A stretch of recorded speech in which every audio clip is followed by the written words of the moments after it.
We are here today with the media because the city is evicting people from encampments with threats of $10,000 fines, security, and no supports allowed. This stepped up and punitive action is criminalizing people for failures in the system to provide safe and adequate housing options for people. We tried to get a meeting with the mayor when trespass notices first went up in April and were refused. So we are bringing people together today to tell the decision makers at City Hall all the reasons why this action is wrong. Some of the speakers today include people from organizations that the city relies on to provide care and support, to offer services and programs to people who are homeless across Toronto. And speakers are also people who have organized to take care of themselves with these supports and encampments. And despite the critical role of these organizations in the city, leadership at the city continue to ignore their advice, concerns, and their urging to do the right, the smart, and the fair thing. These are the same partners that the city also goes to for mobilizing emergency food supports, to support isolated people, to help with testing and vaccine rollout. Why do decision makers at the city not want to meet, listen, and hear from this experience and expertise? Why do they sometimes meet and then break trust and act so egregiously? This is a question I urge journalists to ask. Who is the city actually listening to? And the bigger and more profound question is, why does the leadership at the city continue to ignore the voice, the dignity, and the rights, the very humanity of encampment residents? The city's actions indicate that they believe a city bylaw trumps an individual's right to housing, to community, and to safety. The city has said that parks need to be safe for everyone, but that clearly does not include people who have made shelter and community in parks because they feel they have no other genuine options. When people who are most at risk of violence and harm because they live without a safe home to go to are labeled a safety risk, then criminalized, then those who remain are forced out and disappear, that is real violence. This press conference is a space for organizations and encampment residents to once again demonstrate with all the real information and experience they have why the decision makers at the city should not make people leave encampments during a pandemic. I invite our first speaker to begin. Thank you very much, Susan, for that introduction. I'm going to invite Jennifer Jewell to speak. Jennifer is a former encampment resident of Dufferin Grove.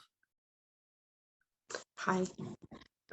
So I've been struggling with homeless since January of 2020, and I've lived in various places, couch surfed. I stayed somewhere where I ended up being physically assaulted and thrown out by the police myself.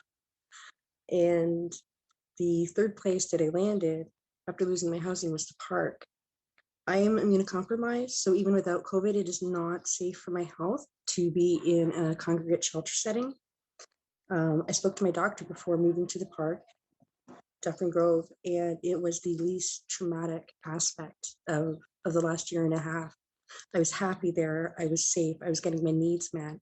And one of the things I think people need to realize is when the city comes in and moves people out, it takes time to build community. You know, it took time for the residents to know what we were about, for people to start dropping off food and tents and shelter and sleeping bags. And when they come in and throw people out, they can't take all that stuff with them. So they end up starting over all over again. And they just move them from park to park. And instead of being in an encampment where everyone looks out for each other, they end up alone, like hidden off somewhere. And there's been so many deaths. As far as I'm aware, the city of Toronto stopped tracking our deaths last year, the year before. And, you know, we're really getting left behind. And as a disabled woman, you know, there are certain things that I need that the city of Toronto is not providing. So for myself, I need a fully accessible shower. And out of all of the city of Toronto pools in all of Toronto, one is open for us. And, you know, I tried advocating, I tried getting some of the other pools that were open to the rest of the public, but not to homeless people. And I was told no time and time again. And just to be able to shower in the park, it was like a $30 round trip for me. So elders and seniors, almost none of the shelters are wheelchair accessible. Our needs are not getting met. And, you know, I was so happy there. I had friends, I had community, I was loved. And I've been in this hotel shelter now. There have been so many deaths here, and I still wish I was back in the park. So.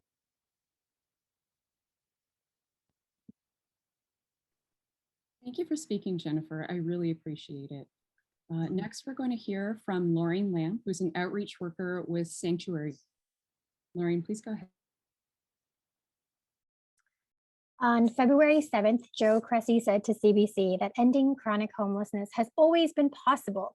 It just requires political will and resources. From my perspective, it's been clear that the political will of our city and its resources this last year hasn't been focused on ending homelessness, but it's been focused on invisibilizing it instead. City data in December indicated that 600 new people were entering the shelter system every month. Homelessness isn't going away. In fact, it's worsening, and the encampments are an increasingly visible symptom of the city's failure to actually address realities of what is happening. And instead of asking, what can we do to provide long-term sustainable solutions to eradicate homelessness, the city is asking, how do we get the homeless out of sight? Instead of spending resources and time on real dignified long-term solutions, the city chooses to focus on enforcement and violence. Last Monday, trespass notices were issued to residents who were camping at George Hislop Park. If residents didn't leave, they would be issued a $10,000 fine. And from what I observed last summer, they would also be threatened with police violence and arrest. Violating their own 72-hour notice, parks representatives, 10 to 20 corporate security guards, and city representatives showed up within 48 hours of the trespass notice to ask residents to leave. Residents were offered hotel shelter spaces, but Streets to Homes was not present to offer support. And while we know that they're not connected to enforcements and clearings, isn't their mandate to support individuals to get into indoor spaces? So where were they that day to support individuals with complex needs?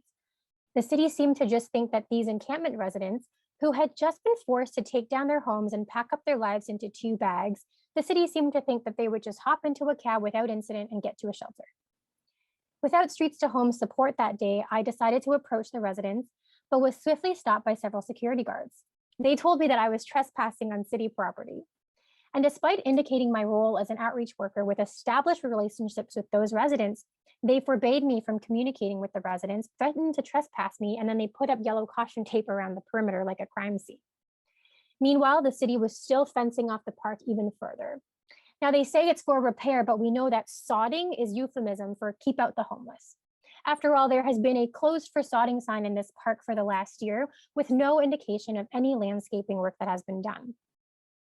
The city says that they work hard to protect vulnerable communities and that they're really concerned with the health and safety of those who have little options. But what I see instead is that they work hard to dismiss and invisibilize vulnerable communities. What I see instead is that they work really hard to act against CDC recommendations, which state that dismantling encampments is poor public health policy. The city states that encampments are not safe and that moving indoors is safer. But whose health and whose safety? Because if indoors are actually safer for the homeless, why are there currently several hundred active COVID cases in the shelter system? If indoors are actually safer, well, why aren't they making more hotel shelter spaces available? Because we know there aren't enough right now. Why is it that the limited number of spaces are only available to those who are camping at the larger and more visible encampments? Why am I not able to get those who are riding transit overnight or those who are sleeping in the stairwells and the ravines into these hotel shelter spaces?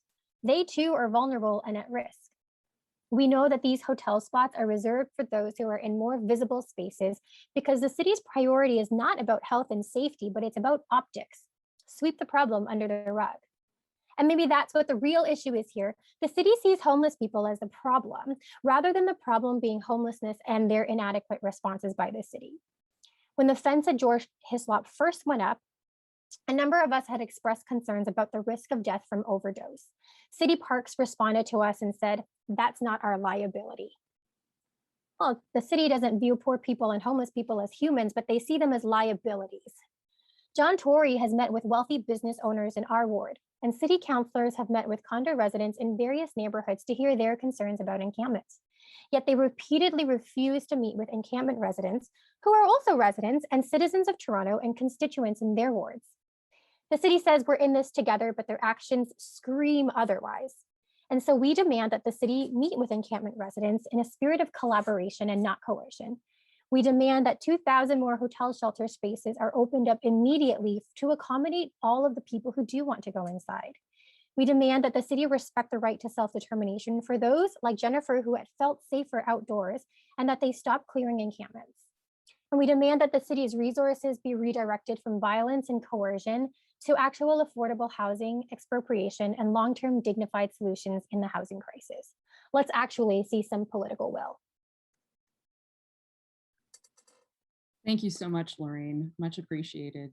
Next, we're going to hear from Doug Hatlem, who's a street pastor with Sanctuary as well. Doug, please go ahead. Thank you, Diana and Lorraine, for that. I'm coming to you live from just across from Lamport Stadium, where 30 residents or so are waiting on tenterhooks for the possibility of clearing, given that they got similar trespass notices to the ones that Lorraine mentioned today. Already today, one resident who had refused an offer at St. James Park had her tent cleared while she was away and not even present on the scene. She's since returned to having no home whatsoever. My name is Doug Johnson Hatlem, and I'm a street pastor with Sanctuary Toronto. 13,780. 13,780. This is the minimum number of times that people seeking shelter called into Toronto's central intake hotline in November through February and were definitively told that there was no room for them. 13,780. Hello, I need to get a bed tonight. I feel like I'm getting frostbite. No, not right now. Call back in an hour or two. Hello, I slept in my car last night and a police officer woke me up banging on the window. Is anything available? Nope, I'm sorry. Try again later. My partner beat me up this morning. I'm begging you. No, ma'am. 13,780 times in a 4-month period this past year. I'm very grateful to Dr. AJ Withers and their teams at Fact Check Toronto, one word for that, at a Gmail address if you want the data, and the Environmental Justice and Sustainability Clinic at Osgoode Hall Law School. The data confirms what homeless people and frontline workers like myself have been persistently saying for a decade or more. Toronto's shelter system is unable to accommodate many of those who actively seek shelter each night. The city has argued up one side and down the other that this is not true. It refused to hand over this data when we filed and even won lawsuits for which this data would have been relevant. Miracle of miracles, Dr. Withers and team finally pried it loose. I want to zero in on just one day in January. On January 15th, we learned from the wrap-up call data set, and there's 2 major data sets, that 122 calls were coded 3B. Shelter space unavailable for individuals or couples, and 179 times a person or a couple calls back and is coded 3B, meaning that this was at least the second time they tried for a shelter bed that day and were told no. The average is 117 known call denials each night. January 15th, nearly tripled that. 47 individuals or couples were eventually offered a space. 41 accepted the offer. But each of the tens of thousands of calls as recorded in these spreadsheets are not just numbers. Data, a mind-numbing Byzantium of cells and codes and digits. The second set of data, the service queue data, is a new way of slicing that data that is not strictly required from central intake operators, but does give some more insight into what is going on here in terms of binary gender only, in terms of disability, in terms of confirmation that specific individuals were not given a bed, and more. For a long time, the city denied that it could come up with the data for who was actually denied space. But again, these are just categories, split ever more finely. Those who were denied shelter are real people. And I want to talk about a few of them. I worked with 3 individuals to call central intake on January 15th, and I memorialized those interactions in timestamped communication with Sanctuary's legal team. I also made a call the night prior on January 14th. Names have been changed. January 14th, quote, tried for female, male, or couple, all denied. 13-minute call beginning at 11:10 p.m. Call back in an hour. January 15th, quote, 8-minute call at 2:37 p.m. Jared and David told no beds for single men. David, a gay man who has a spot but needs to switch after being punched in the face last night twice, and slurred with homophobic language, is at his current location. He's sporting a black eye. January 16th, quote, a new guy named Brett was evicted by police after his landlady accused him, falsely he says, of stealing. There was a ban on evictions at this time, by the way. Continue, quote. Police said this was fine because shared washroom and kitchen means landlord-tenant board rules don't apply and you could be evicted anytime. Brett did not keep careful track, but called every hour and a half or so yesterday for 19 hours. He approximated 14 calls via text to me. He was eventually given a spot in the Plaza Hotel, which he says is nice and near where he grew up. 14 calls over 19 hours to finally land a bed. Also, quote, David from the 237 yesterday is known to sanctuary and qualifies under the terms of the settlement for a place in the system. He was not asked to go on a waiting list. 138 calls were recorded in some fashion like this by Moss Park OPS, sanctuary staff, and encampment support network volunteers in October and November, or January and February of this year. Only 22 individuals received beds from these 138 calls, a paltry success rate of just 16%, very much in line with the data we have just obtained. But here comes good old city spokesperson Brad Ross speaking with The Guardian for an article published on February 28th, the last day of this data collection, with 13,780 rejections in this period, at least. Oh no, says Mr. Ross, there is plenty of space in the system. Quote, the city has added overflow capacity when needed. Helpful news, I'm sure, for those told no over the phone on average once every 12 minutes during the coldest, most snowy months of the year in Toronto. In spite of billions of dollars spent decade after decade, Toronto's shelter system is failing to meet the basic rights and needs of hundreds or even thousands of people each month. As those who have experienced the shelter system themselves have repeatedly asked, the overwhelming focus should shift to real housing, rent geared to income or other forms of social housing. As in the 1970s, when Trudeau Sr. built 20,000 social houses, 20,000 units of social housing a month across Canada. In the short term, a group of people has recently come together, including the Shelter and Housing Justice Network, to demand a clear COVID-0 strategy for shelters. They have included a list of demands with which I largely agree. We can't have hotel rooms sitting empty while people that are living outdoors or in congregate settings who would gladly welcome offers of them are refused access. There are also a number of things that must be done to increase public health in shelters, respites, and hotels. That includes far more additional vaccination opportunities, far more access for the shelter system to rapid, random, and sentinel testing, more rigorous contact tracing of all COVID positive cases, accurate and timely reporting of both shelter availability and COVID-19 data, and most of all, a thorough epidemiological review and oversight by a team that I would add includes indoor air quality expertise. Housing is a human right, whether that housing is a swank condo in Yorkville or a tent in a park down the street. The city must end its violent violation of the rights of those in parks and find a way to offer real housing solutions and real disease prevention instead. Thank you, Doug. Much appreciated. Next, we're going to hear from Leigh Kern, the Right Relations Coordinator of the Toronto Urban Native Ministry. Leigh, please go ahead. Good morning. I greet you this morning from Trinity Square Park, where there are dozens of community members here living on the land. I acknowledge that this is the territory of the Michi-Saagiig. The Michi-Saagiig are the sovereign nation and rights holders of this territory.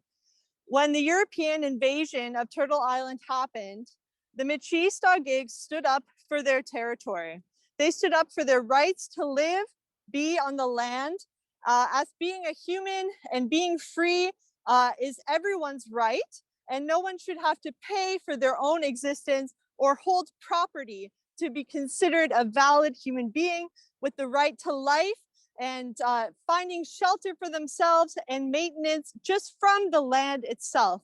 We acknowledge that the land is our home. The land is all of our home. No one can be homeless on stolen land. Now, when the Mississaugas signed the treaties with the British Crown, they ensured that all Anishinaabe and Haudenosaunee, all original peoples of this territory, would have the right to camp and shelter themselves and fish from the land as is needed for their own livelihood and survival. Now, immediately, what we saw was settlers turning their guns on the Mississaugas. Some of the first treaty signers from the 1780s were murdered by settlers for just camping and existing on the land. In 1805, Chief Golden Eagle of the Mississaugas said, "You told us with our treaties that the farmers would help us. But instead of doing this, when we encamp on the shore, they drive us off. They shoot our dogs. They never give us any assistance, as was promised to our chiefs of old." As it was in 1805, the settler state continues to push all those encamping on the land off the land and criminalize them and take away their rights to livelihood and safety. We continue to see treaty rights holders be criminalized on this territory and harassed for simply not owning property. We reject the language of encampment clearings because we know that clearings is a settler term for demolishing the land for the purpose of resource extraction. This is not an encampment clearing what you are threatening. These are not trees to be clear-cut and sold and expropriated for profit for a few. These are human beings. When you come with bulldozers and private security guards and threaten to even criminalize workers, you are not clearing, you are practicing genocide. Genocide that has been practiced since like Chief Golden Eagle is calling out in his statement. When you push people off the land, you take away any semblance of safety that they have built for themselves, as is their right. You put them at greater risk of death and overdose. We lost community members this year. We lost dozens of community members. We have witnessed residential school survivors, Indian day school survivors, literally die on the street outside of Peter Street while trying to access referrals indoors to safety and shelter on some of the most frozen nights of the year. Yet still, just for living outside, being there for each other, taking care of one another, people are criminalized. Meanwhile, they're not able to access any kind of safety indoors and often put themselves at risk of increased violence in the shelter system when they do admit to a shelter system. Many of our community members have also experienced sexual assault and harassment and transphobia and homophobia at the hands of city shelter workers. These conditions continue to push people out of shelters back to our communities as they seek safety. Indigenous people have the right to self-determination, yet the city continues to erode those rights by criminalizing people and sending security guards to push people off the land at the threat of $10,000. My colleague, Sandra Campbell, Wolf Clan of the Mohawk Nation, prepared a statement with residents here of the encampment. "Stop criminalizing us," they said. "Stop with the empty promises, the housing list, the city statistics, the services by head counting, the profiteering off of our bodies. We are still here. Stop criminalizing us." Hundreds of bodies of our community members are now in morgues unclaimed. Many of our people have died by COVID in the shelter system. We have not been notified of their death or able to grieve them.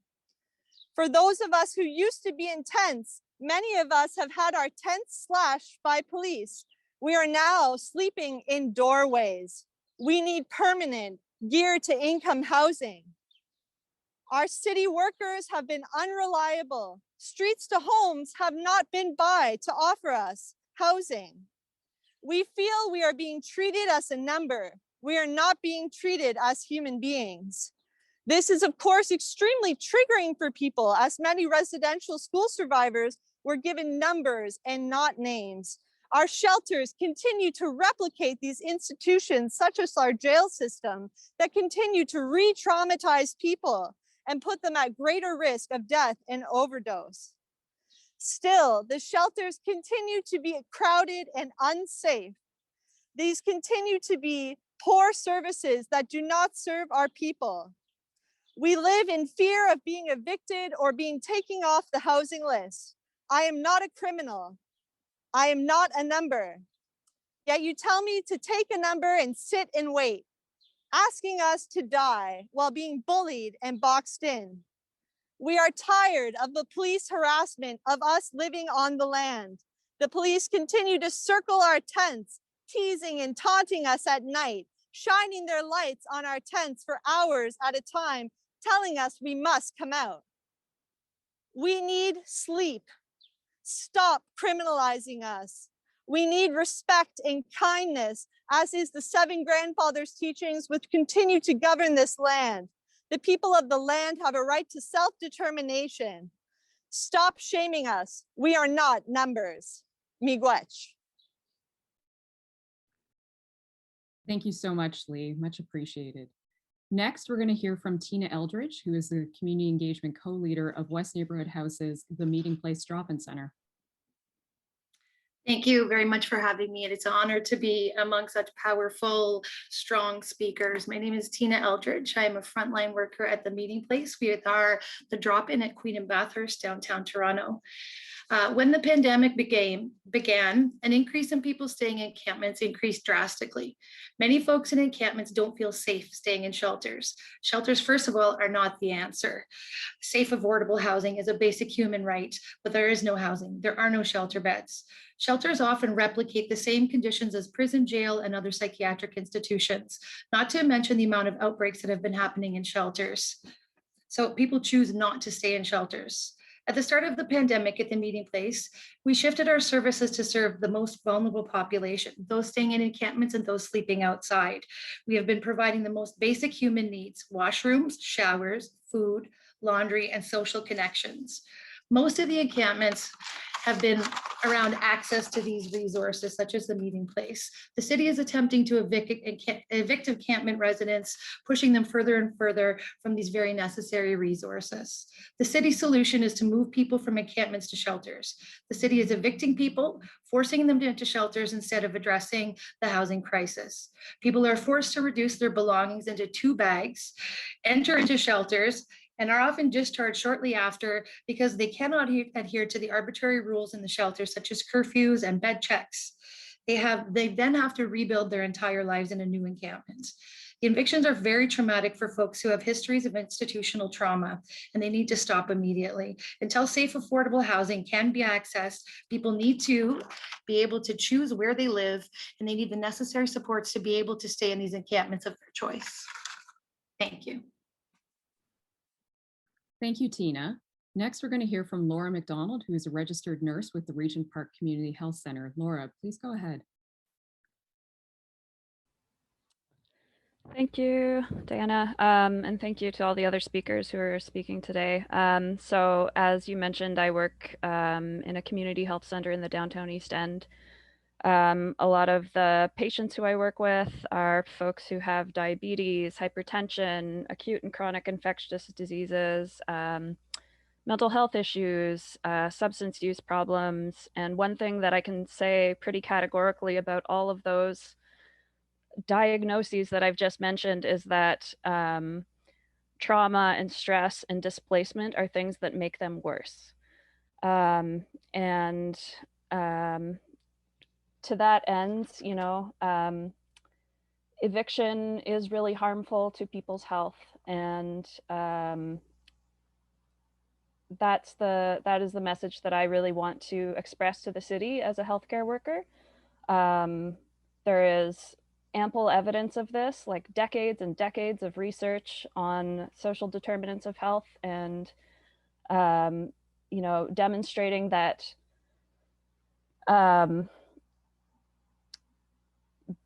given the access to the resources that they need, people are very good at taking care of their own health. From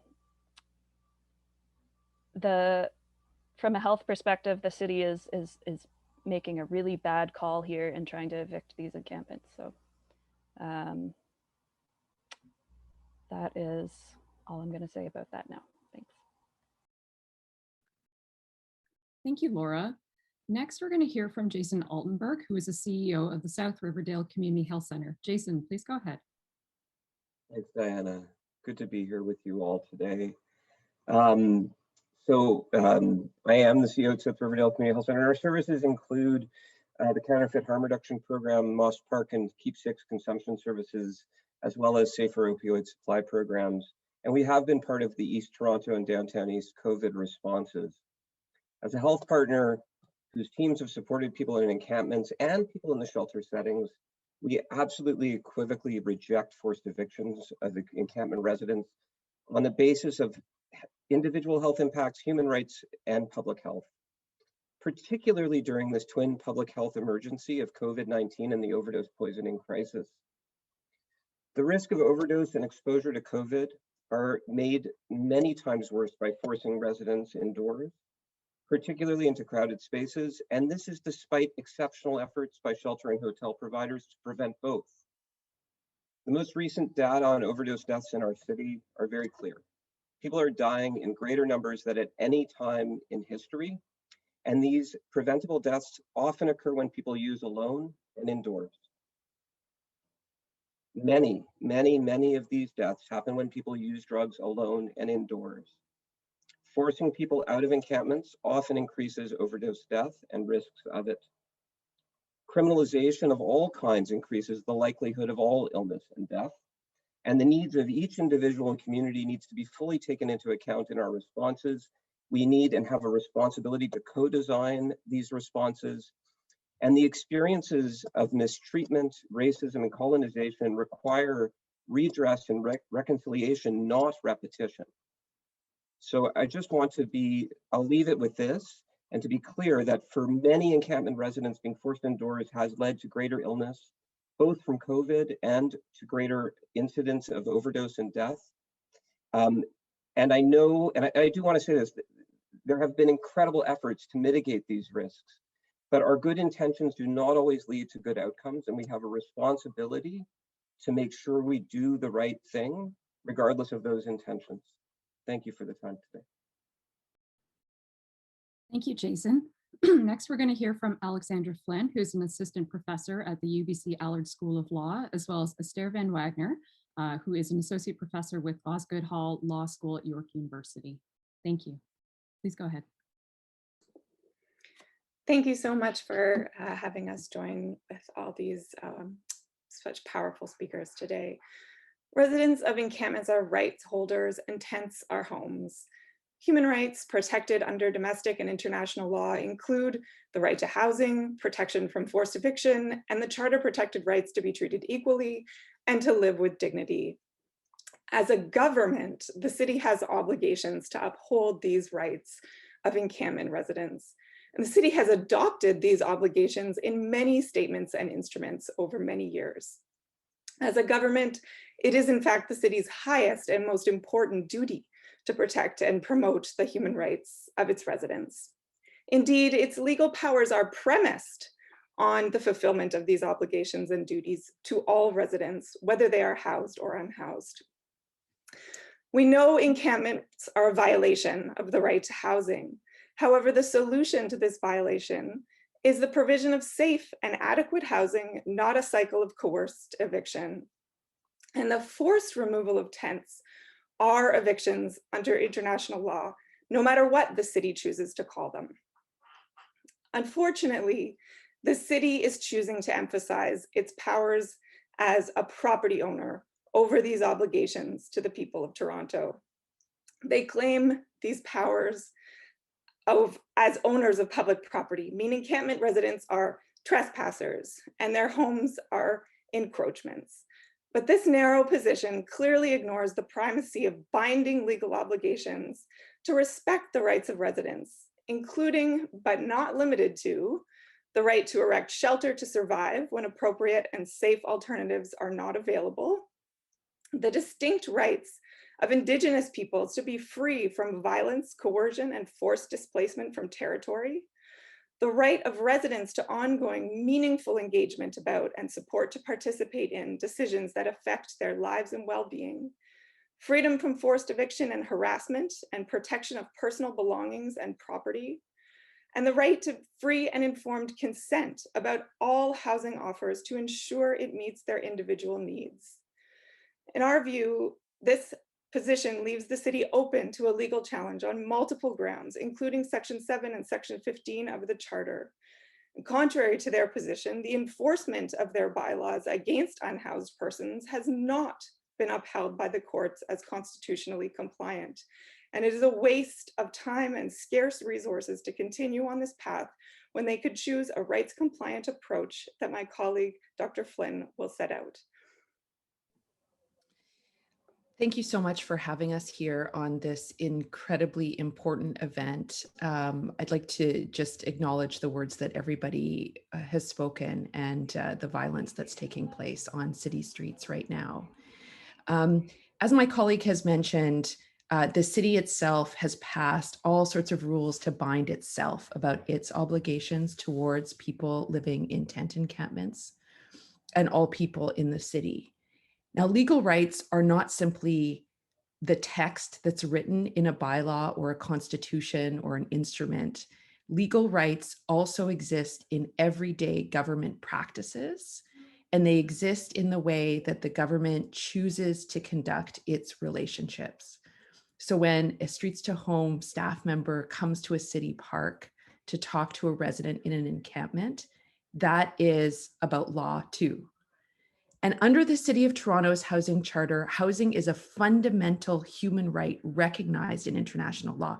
This is a law, a rule that the city itself has bound itself to. It has adopted a human rights-based approach to housing and has committed the city to developing policy and programs that further the realization of a right to adequate housing. But a rights-based approach means that encampment residents have the ability to participate actively, freely, and meaningfully in the design and implementation of any policy or program that is going to affect them at all stages of the process, including timelines and mapping out the process of consultation. It means building trust, and it means building good faith.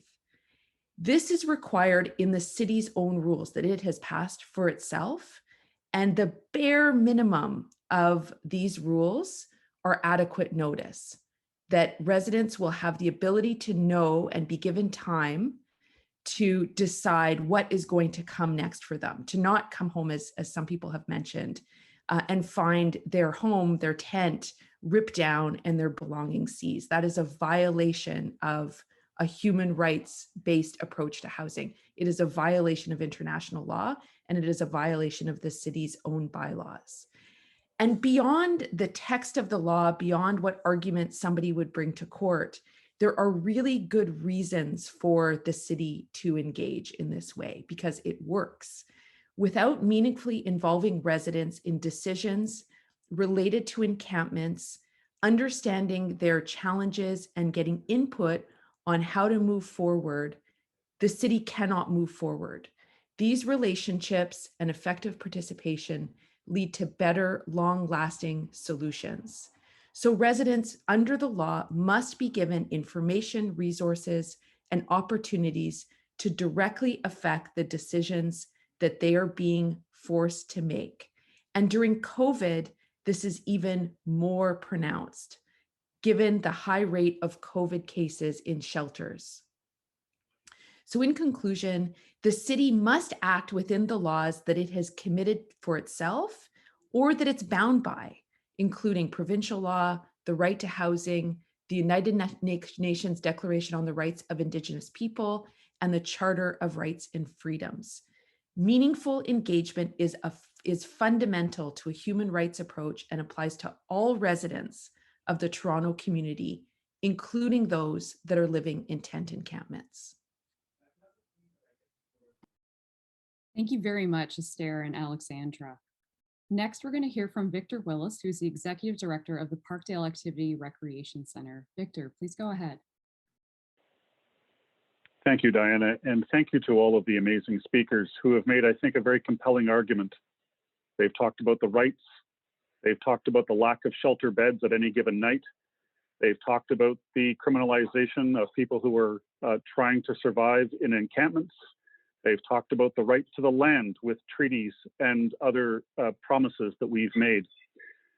The other part of this equation, of course, is, well, what about the housing? And of course, our federal government has passed a national housing strategy. It's going to add 100,000 units over the next 10 years, which is really laudable. But let's look at the wait lists that we have right now that the city provides on any given day. Well, there are 79,000 households waiting for housing, for affordable housing. And that's in the first quarter of 2021. What about people who have more special needs and need supportive housing? Well, also the Toronto Supportive Housing Network has a 22,000 wait list of households waiting for supportive housing. The city has, of course, promised to build 18,000 units of supportive housing over the next 10 years. Therefore, where are people going to live while we wait for that housing to come online? Well, they're living in encampments. And of course, it makes the most sense. We've heard that, in fact, it's legally appropriate. We've heard why it's not safe in other formats. So at the end of the day, the real piece about this is there may be a lot of cranes and a lot of housing being built, but it's not for the people that we know, and it's not for the people that we're supporting. Park has added 108 units in the last 2 years, and it's still a drop in the bucket. What's the solution? Well, the solution is, first of all, yes, stop evicting people from encampments. We actually have to, as Torontonians, acknowledge that everybody needs a decent and affordable place to live, and then we have to make that happen. And then we need to also improve the experience in the shelter system, because of course that's also going to be part of the deal that Alexandra and Estair talked about in the kind of legal expectations that Torontonians have. This is a crisis that has been going on for a generation. We haven't been building housing for a generation. The good news is that amazing organizations and even the city are actually building some housing, but it is a paltry amount compared to the numbers that need it. And in the interim, encampments are a reasonable solution, and we need to allow people to live with dignity and respect. Thank you. Thank you, Victor. Next, we're going to hear from Joe Connolly, who's the Executive Director of the Inner City Family Health Team. Please, Joe, go. Thank you. First of all, I'd like to thank all the speakers that preceded me today, especially Jennifer. We really need to really hear and listen to those who are living in or have lived in the encampments. We need to have the humility to listen and listen deeply, to reflect and learn from those who know firsthand what living in an encampment is like and why they choose or may choose to leave one. Respect, choice, collaboration. Inner City Family Health Team provides health care to those who are homeless, houseless, or formerly homeless. Like many of you who are speaking today, we try to reach those who have had a hard time accessing the health care they need. Some people have chosen to move out of encampments into a shelter or a hotel space. Some lucky few have moved right into deeply affordable or supportive housing. Some have weighed the risks of facing outbreaks in the sheltering sites and have chosen to remain in an encampment. Some don't want to risk losing the community that they found there. This is where respect comes in. Respect the people who we walk with to make their own informed decisions. In my experience, working alongside marginalized people for more than 40 years, coercive measures rarely lead to lasting solutions. Choice is paramount, with a variety of options presented without force or threat. Just as no one here would want to be threatened or pushed into making a decision we feel is bad for us or scares us, we need to ensure the agency of the people we serve. No two human beings are the same. There is no one path out for all encampment residents. How do we get past this impasse and move forward to real solutions for change? We need to collaborate with encampment and sheltering site residents, activists and frontline workers, healthcare and community workers, alongside the city and the province. There has been amazing work across the city, bringing social distancing into shelters, vaccinations to encampments and sheltering sites, and new housing initiatives with new and exciting harm reduction developments. So how disappointing was it to hear of these encampment evictions when trust was slowly building among all the partners? What if we used this moment right here, right now, as a transformative moment of real collaboration together? I leave you with these 3 words: respect, choice, and collaboration. Thank you. Thank you so much, Jo. We're going to go back to Susan Bender, the manager of the Toronto Drop-In Network. Susan, please go ahead. Thank you. Thank you to everybody who spoke so powerfully, from all the experience and information that you've gathered over time. I really just wanted to end with an invitation to share what you've heard today. This is a political decision. We need to call our city councillors. We need to call John Tory. We need to call Aline de Villa and tell them to stop the evictions and tell them to engage and to support as requested and to respect. Thank you. At this time, we'll take any questions from the press. Please feel free to unmute yourself.